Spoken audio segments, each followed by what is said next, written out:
দেখনা মন যাক মারিয়ে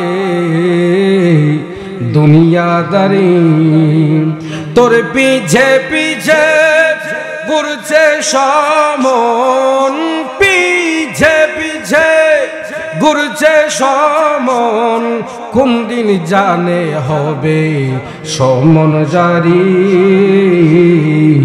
দেখনা মন যাক মারিয়ে দুনিয়াদারি। কথা বলেন ঠিক নিয়ে বেঠি? প্রত্যেকটা মানুষের পিছনে হযরতে আজরাইল প্রত্যেক মানুষের পিছনে পিছনে ঘুরতেছে।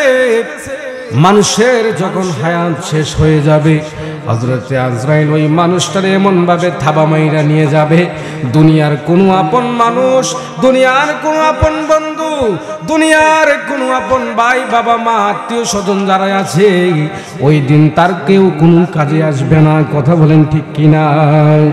ভাই বেরাদার আপন জনা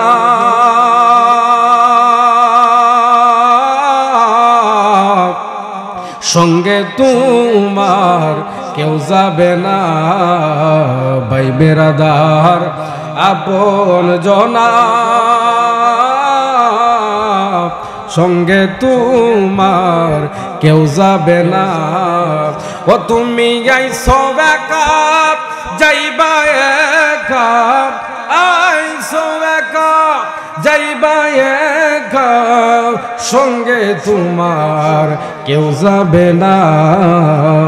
দেখনা মন যাক মারি দুনিয়াদারি। বাবাজিরা আমার, গভীর মনোযোগ অন্তরের কান লাগাইলাম। আল্লাহ রাব্বুল আলামিন প্রত্যেকটা মানুষেরকে মৃত্যু দিবেন, প্রত্যেকটা মানুষ মৃত্যুর স্বাদ গ্রহণ করবে, প্রত্যেকটা মানুষ দুনিয়ার জমিন থেকে চলে যাবে। জন্ম যখন হয়েছে, মৃত্যু তোমার দুনিয়ার জমিনে হবে। সকল মানুষ মরণ লাগবে, কবরে যাওয়া লাগবে। এই দুনিয়ার জমিনে থাইকা যদি আল্লাহরে খুশি না করতে পারেন গো, এই দুনিয়ার জমিনে থাইকা যদি নবীরে খুশি না করতে পারেন, এই দুনিয়ার জমিনে থাইকা যদি আপনার ঈমান এবং আমলটারে ঠিক করতে না পারেন, আপনার জন্য কবরের জীবনটা হয়ে যাবে বড় ভয়ঙ্কর। এমন কবর, এমন কবর, যেই কবরে জাহান্নামের আগুন ধাউ ধাউ করে জ্বলবে। ওই কবর থেকে বাঁচার জন্য, ওই মাওলার আযাব থেকে বাঁচার জন্য আমার আল্লাহ মানুষদেরকে সহজ রাস্তা গোলাপ করে দিয়েছেন। আমার আল্লাহ রাব্বুল আলামিনের অনুসরণ করা, মাওলার জিকির করা। আল্লাহর জিকির করলে অন্তরের ময়লা দূর হয়ে যায়, আল্লাহর জিকির করলে কলবের ময়লা দূর হয়ে যায়, আল্লাহর জিকির করলে মানুষের অন্তর পরিষ্কার হয়ে যায়। ইমানের ভিতরে মানুষের এমন কঠিন একটা বিষয় আসে, মানুষ আল্লাহর জিকির করলে দুনিয়ার জমিনে শক্ত হয়।